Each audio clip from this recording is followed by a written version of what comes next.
Look how they massacred my boy. So the Isle finally updated, and we've got a lot of great map changes, trike, new grass, hipsy climbing, and more. But what I want to discuss today is an overhaul to Pteranodon's flight. Thermals and slipstreams are a discussion for another day, but know that I have some thoughts about them as well. As the thumbnail and opening clip have already shown you, I'm not happy with it. Now, I know they're not done tinkering with Pteranodon. There's still a lot of stuff they've mentioned in the dev blogs and such which isn't implemented yet, so I really hope this current iteration of Pteranodon's flight is a work in progress, and when it's finished, all of my issues with it will be solved. But I don't know. I don't know what their final vision of Pteranodon's flight is like, or if it's even any different than what we got this update. So, with all of the information I currently have available to me, all I can say is that this iteration of Pteranodon's flight is a strict downgrade compared to the previous iteration. To start off, let's go over all of the positive changes Pteranodon got. The new takeoff where you jump, flap your wings once with a midair jump, and then initiate flying with a second midair jump. From a standstill, it feels a little more janky than the old takeoff, but doing it while sprinting is much better than the emergency takeoff that we used to have. A lot of people liked the old emergency takeoff animation, and I liked it too, but let's be honest, it was way too slow, nuked your stamina, and it had a really bad habit of false starts that would get you killed more often than not. If I could change anything about the new takeoff, I'd want to see how it would feel without the first midair jump. That could potentially make it feel a bit less janky. The new turning circle is much tighter and makes Pteranodon feel a lot more responsive than before. The old turning circle was extremely wide and made it feel like you were piloting a bus a lot of the time. Though I will say that the turning circle could be widened just a little bit, because right now it just lets you turn on a dime and you just spin in place, which feels weightless and like it went just a little too far. The new circling when pressing G is also a nice quality of life feature. It's great for utilizing thermals and also circling around something of interest on the ground without having to constantly adjust your flight path. And now we move on to my issues with the new flight system. Momentum has been all but removed from flight. In the old flight system, you could move significantly faster than your cruising speed for appreciable distances by tapping sprint or diving to gain momentum. In the new system, momentum is notably reduced or completely absent. When you tap sprint, you gain no appreciable boost in speed, and within 1 to 2 seconds you're slowed back to the cruising speed. Diving similarly only grants an incredibly short boost in speed before you rapidly slow back to the cruising speed. This also extends to moving slowly. In the old system, you could utilize air brake in order to glide very slowly for short periods of time. But in the new system, you very quickly speed up to the cruising speed. As far as I can tell, the stamina requirement for gaining altitude has been standardized. Previously, the stamina requirement for gaining altitude depended on your angle of ascent. Holding spacebar to go straight up was wildly stamina inefficient. Meanwhile, ascending at a gradual angle allowed for significant conservation of stamina. This technique of gradual ascent was essential for Pteranodon's playstyle, as it allowed you to work with Terra's long stam regen time. Judging by some previous footage, this standardization appears to make Terra use up to twice as much stamina as before when ascending. But that's not all. This change also increases the stamina cost of maintaining altitude. Since you slowly lose altitude when gliding, to maintain altitude you must gain altitude, whether that be by tapping spacebar or flying forward while aiming your camera upwards. These tiny incremental instances of gaining altitude now no longer benefit from shallow angles of ascent costing less stamina, meaning that all Pteranodon flight has an increased stamina cost now. I'm not going to sugarcoat it. These two changes butcher Pteranodon's flight, drastically lowering its skill ceiling and removing any depth from it.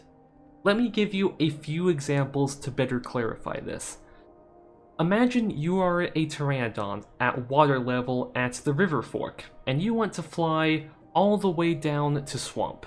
In the old flight model, you could utilize momentum from tapping sprint for a single wing flap every once in a while to maintain a high rate of speed and follow the river all the way down very quickly.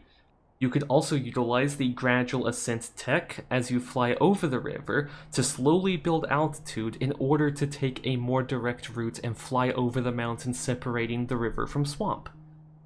In the new model, you follow the river at cruising speed because sprinting is extremely stamina intensive for what amounts to a short burst of speed. Sprinting at all is effectively a useless waste of stamina. On a side note, in the old version, you will likely have more stamina left over when arriving at swamp compared to the new version, despite utilizing your sprint because of all of the extra stamina costs required to maintain altitude in the new version. If you want to fly over the mountain, then you need to bleed all of your stamina, gaining enough altitude to do so, or spend half of your stam flying up to the thermal atop the butte sitting at the start of the delta, and then ride that up to an altitude where you can mostly glide the rest of the way over it. But still you'll end up with practically no stamina left over as you pass over the mountain. Now imagine you are a Pteranodon flying from highlands to water access. You want to survey water access for schooling fish, and move on down the river to continue your search if you don't find any. In the old flight model, you could shed your excess altitude in exchange for speed and zoom across the lake very quickly at low altitude. By the time you've circled water access once, you can start heading down the river while bleeding off the last remnants of your extra momentum. In the new system, you dive down for the sole purpose of losing altitude because you gain practically no speed from diving, and survey the lake at the standard gliding speed. When you move on to the river, you may be allowed to move faster than your standard gliding speed if the slipstream over the river is active. Now imagine you are a Pteranodon on the beach below the dam at water access, and you want to fly up to water access. In the old flight model, you have two options. Fly to the top of the dam quickly by holding sprint and spacebar at the cost of roughly 50% of your stamina, or utilize the gradual ascent tech to slowly fly upwards to the top of the dam at the cost of roughly 25% of your stamina. The latter method would also require you to turn on occasion to avoid hitting obstacles, as your shallow flight path covers a lot of horizontal distance. In the new system, you simply sprint and hold spacebar to fly to the top of the dam at the cost of roughly 50% of your stamina, because that is the fastest way to do so and is just as stamina efficient as any other method. The through line of these examples is that Pteranodon's new flight system takes away options from the player and lacks mechanical depth that would reward skillful or knowledgeable Pteranodon players. Sprinting, which could be utilized in short bursts for sustained speed, is now impractical to use at all due to its extremely high stamina cost to achieve any appreciable boost in speed. Diving, which could be used to exchange altitude for speed, now only functions as a way to decrease altitude. Gradual ascent is now useless in comparison to just holding spacebar to go up.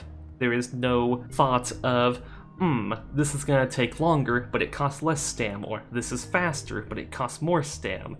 You no longer have that decision to make.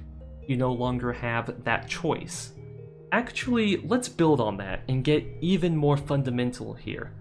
Think about it like this. When you're flying, you have 3 resources to manage: stamina, altitude, and speed. Stamina can be exchanged for altitude and speed. It cannot be regained during flight. Altitude allows you to fly over terrain and slowly decreases over time. The only way to gain altitude, outside of thermals, but that's a whole other discussion, is to exchange stamina for it. Excess altitude can be exchanged for a great amount of speed. Speed determines how fast you are flying. You automatically travel at cruising speed and will always return to this speed without outside input. Stamina can be exchanged for speed by sprinting, and altitude can be exchanged for a burst of great speed. In the old flight system, this is how things worked. You were constantly managing these three resources. There was a cost-benefit analysis going on even if you didn't realize it, with every action that you took. For example, let's say you were trying to fly from point A to point B, and like anyone, you want to get there in a decent time frame. If you have excess altitude to spare, you can dive in order to exchange that altitude for speed. If you have sufficient altitude to reach your destination and excess stam, you can exchange stamina for speed. If you have insufficient altitude to reach your destination, you may choose to not exchange stamina for speed and instead save it to be exchanged for more altitude. In the new flight system, speed practically doesn't exist as a resource. The only exchange of resources is that you can exchange stamina for altitude. That's it. Sprinting has no purpose, and diving only serves to decrease altitude in exchange for no other flight resource. It cannot be understated how much this detracts from the flight experience. So, where does this leave us currently? Pteranodon under this new flight model is significantly slower, loses stam in flight roughly twice as fast as before, can only ascend half as high on a single stam bar as before, and has no mechanical depth to its flight, which leads to it having what amounts to a practically flat skill curve. As I said before, this new flight model butchers Pteranodon's flight. It has lost all sense of weight and momentum. There is no way to counteract its incredibly long stamina regen time. The high skill ceiling that once existed for mastering Pteranodon's flight has been slammed into the ground. Frankly, as someone who has enjoyed playing Pteranodon since Spearow, it is unplayable for me. It is a downgrade in almost every aspect one could think of. And you know what? I'll say a word that I've been very careful to avoid because it's often overused. This is a massive nerf to Pteranodon. It is a massive nerf to Pteranodon speed. It is a massive nerf to Pteranodon stamina. And while sure it has an incredibly tight turning circle that makes it better at PvP, possibly even broken in some instances, that quote-unquote buff, in my opinion, is not a healthy change. I could really do without it. So, how do we fix it? On the one hand, I can just say revert a bunch of things back to how they were before, and that pretty much fixes things. But you know what? Let's get in depth with all of this. Make momentum matter.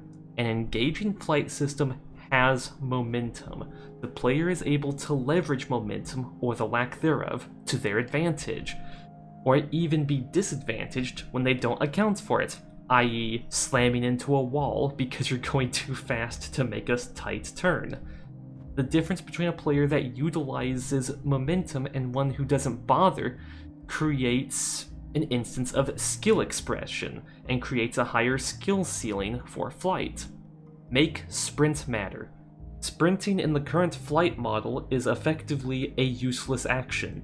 It uses far too much stamina for too little in return. Sprinting should be a mechanic to be utilized, not a trap to be avoided. And okay, for this last one, I'm just gonna give up and say straight up revert it. Revert the standardization of stamina costs for gaining altitude. The previous system, where you burned less stamina the shallower your angle of ascent was, it was actually ingenious. Like it was perfect, actually.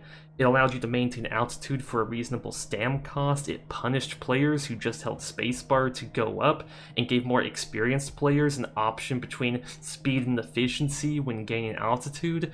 It vastly increased Pteranodon's skill ceiling, and learning this tech is like a crucial aspect of becoming a better Pteranodon player. Like, if you're a Pteranodon player, you have your life before you knew that tech and a life after you play completely differently. And, like, just revert it. I have nothing else to add, really. It was so good. Like, other games with flyers could learn a thing or two, just looking at how that system functioned. It was so great. So, please, do not keep Pteranodon in its current state. I hope this video has provided some insight into why some of the changes have had a negative impact, and how to improve it going forward. And there you have it. That's pretty much everything I have to say on the matter. And if you're wondering why I didn't really talk about thermals and slipstreams, that is a topic for a whole other video. I have a lot of thoughts about them and their current implementation as well, but wanted to keep this video laser focused on the changes to Pteranodon's flight model. So, what are your thoughts on the Pteranodon changes? Feel free to add to the discussion below. Thank you for watching, and I will see you next time.